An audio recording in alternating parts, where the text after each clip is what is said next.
बंदिस्त, अर्धबंदिस्त किंवा मुक्त अशा विविध स्तरांवर शेळी पालन हा व्यवसाय दिवसेंदिवस वाढताना दिसतोय। मात्र अर्धबंदिस्त प्रकारामध्ये केवळ बोकड पालनाचा नवा प्रयोग नाशिकमधील म्हसरूळ गावचे पद्माकर मोराडे यांनी केलाय। आदिवासी शेतकऱ्यांबरोबर केलेल्या करार पद्धतीमुळे शेळी पालनातील धोके कमी करत उत्कृष्ट व्यवस्थापनाद्वारे त्यांनी खर्चात बचत साधली आहे।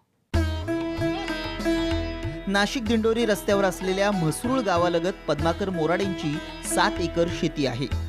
यातल्या 1.5 एकर क्षेत्रात मोराडेंनी अर्धबंदिस्त रचनेचं शेड उभारलंय। बाकीचा परिसर बोकडांना मुक्त संचारणासाठी ठेवलाय, ज्यामध्ये 1000 सिरोही बोकडांचं पालन केलं जातं। शेळी पालनातील संभाव्य धोके लक्षात घेता मोराडेंनी बोकड पालनाला प्राधान्य दिलंय।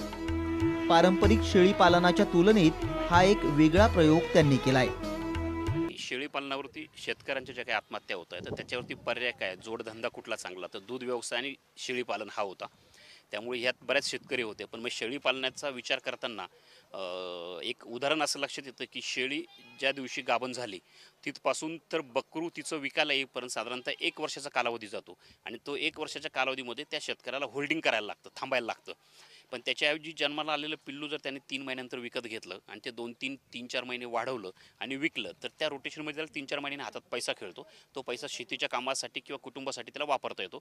या पद्धतीने दर महिन्याला काही ठराविक बकरं विकत घेऊन वाढली आणि दर महिन्याला विकले तर त्याला थोडाफार पैसा आपल्या संसारासाठी उपयोगी पडू शकतो। या कन्सेप्टमधनं अभ्यास करताना मला बोकडपालन ही कन्सेप्ट सुचली आणि ती महाराष्ट्रामध्ये मी लॉन्च केली।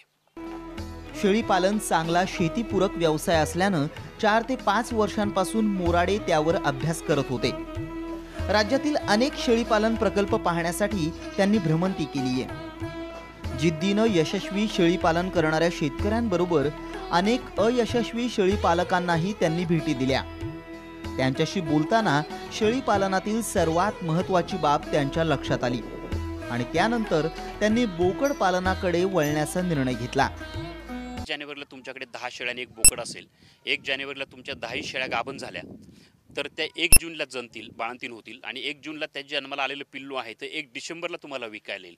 थोडक्यात काय तर 1 जानेवारी टू 1 डिसेंबरपर्यंत तुमच्या हातामध्ये कुठल्याही प्रकारचा पैसा येणार नाही। 1 डिसेंबरमध्ये तुम्ही जो बकरू विकाल त्याच्यातनं पैसा येईल। म्हणजे त्या शेतकऱ्याची क्षमता वर्षभर आर्थिकदृष्ट्या थांबण्याची किंवा खर्च करण्याची असली पाहिजे।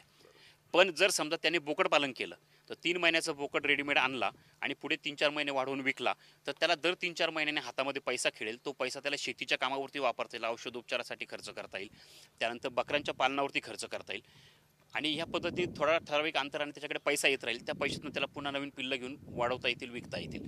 तर त्यांनी पैशाचं सर्क्युलेशन चांगलं राहील, हा पण गुंतलेला राहील आणि याच्यावरती वर्षभर पैसा नाही म्हणून जे मानसिक दबाव असतो किंवा टेन्शन असतं ते टेन्शन राहणार नाही।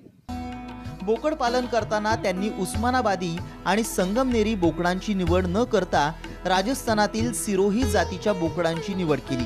मांस उत्पादनासाठी, वजनासाठी सिरोही जात उत्तम असल्याचं त्यांच्या लक्षात आलं। या बोकडांची रोगप्रतिकारक शक्तीही चांगली असते। डॉक्टर रेग्युलर यायचे, त्यांच्याकडनं ह्या प्रत्येक आजाराचं लक्षण काय आहे ते सगळं माहिती करून घेतलं, त्याच्यावरती औषधोपचार कुठला तो माहीत करून घेतला। सुरुवातीच्या कालखंडामध्ये डॉक्टरच्या सोबत राहून सगळं औषधोपचार मी डॉक्टरसोबत करत होतो। अगदी इंजेक्शन कसं द्यायचं ते बघून मी डॉक्टरांना सांगून इंजेक्शनही देत होतो।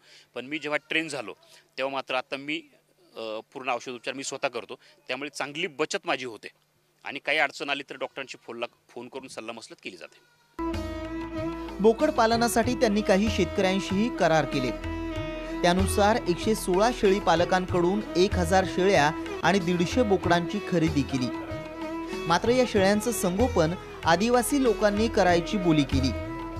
या संगोपनाच्या बदल्यामध्ये त्यांना जन्मलेल्या पिल्लांमधील मादी पिल्लं, दूध आणि खत मिळतं। मात्र दर शेळीमागे 7 महिन्यांनी 1 बोकड मोराडेंना द्यायचं असं ठरलं। त्यामुळे दर 7 महिन्यांनी 1000 बोकडं त्यांना उपलब्ध होतात। माझा जो प्रोजेक्ट केलेला आहे तर तो प्रोजेक्ट 3.5 कोटीचा माझा प्रोजेक्ट आहे। 3.5 कोटीच्या प्रोजेक्टमध्ये मी 1000 शेळ्या आणि 150 बोकड हे साधारणतः 2,30,00,000 रुपयांना विकत घेतली। वेगवेगळ्या शेतकऱ्यांना सांभाळायला दिली।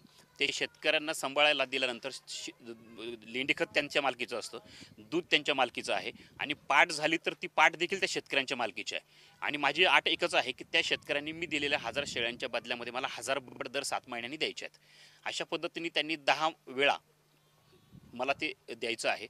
आणि हा त्यांच्याकडचा पार्ट झाला. माझ्याकडचा पार्ट म्हणजे असा आहे की मी 3 महिन्याची जन्मलेली जी आहेत की जे दूध तोडून बाहेरचा चारा पाणी खायला सक्षम होतात अशी बोकड मी इथे आणतो आणि इथे 3-4 महिने वाढवतो. मोराडेंनी अर्धा एकर क्षेत्रामध्ये अर्धबंदिस्त पद्धतीचा गोठा उभारलाय. 105 फूट बाय 55 फूट आकारांचे 10 ते 14 फूट उंचीचं बंदिस्त शेड आहे.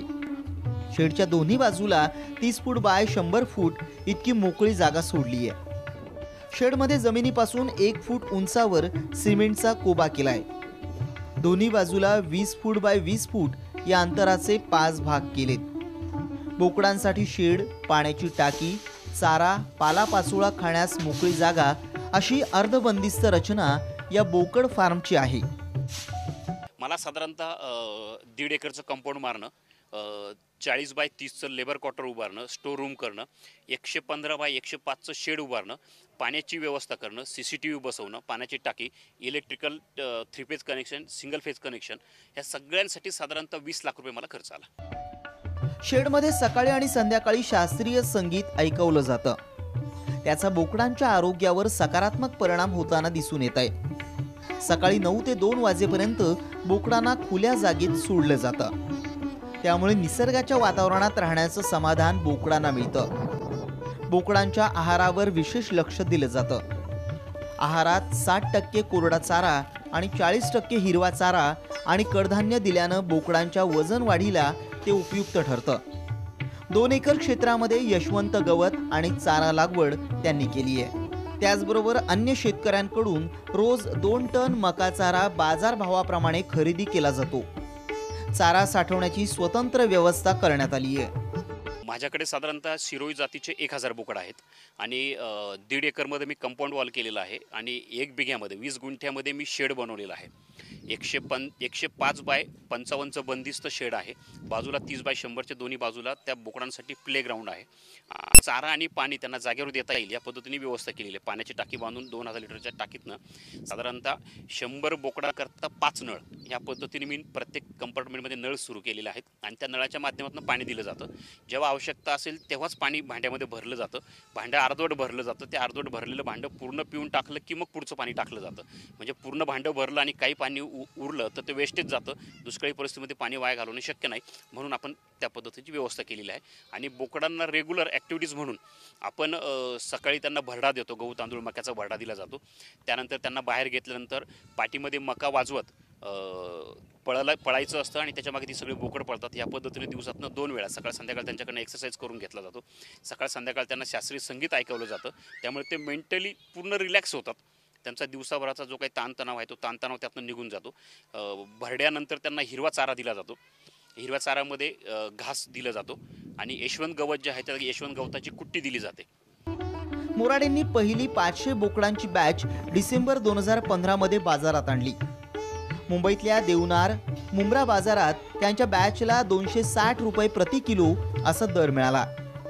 एका बोकडाचं वजन सरासरी 35 किलो भरतं. म्हणजे एका बोकडाला 9100 रुपये दर मिळाला. म्हणजे एका बॅचमधून 45,50,000 इतकं उत्पन्न त्यांना पहिल्याच वर्षी मिळालंय. एक बोकड त्यांना 4 ते 4.5 महिने सांभाळावा लागतो.